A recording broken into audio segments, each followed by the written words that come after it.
Dahil wala kaming biyahe guys, tanghali na kami gumis.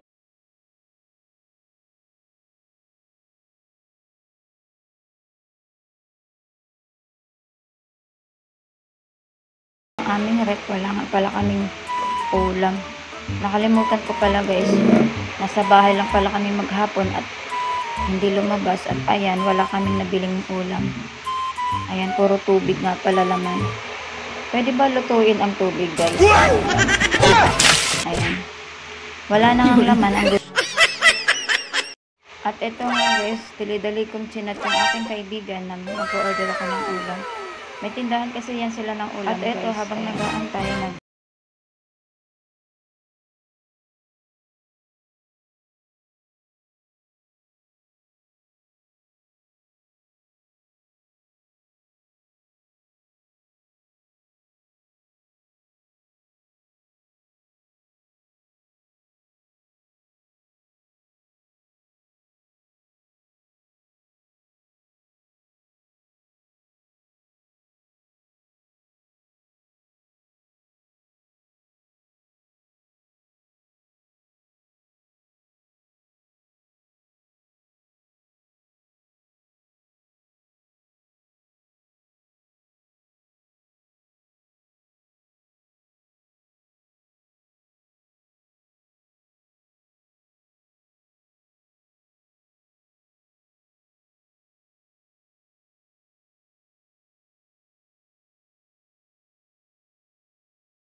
ako, maghuhugas na rin ako ng pinggan.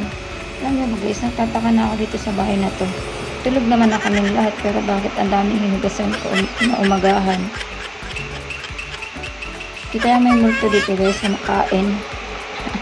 Ay, charot lang. Ayan guys. Kaya ang gagawin ko ngayon, habang nagluluto, maghuhugas ng mga pinagkainan.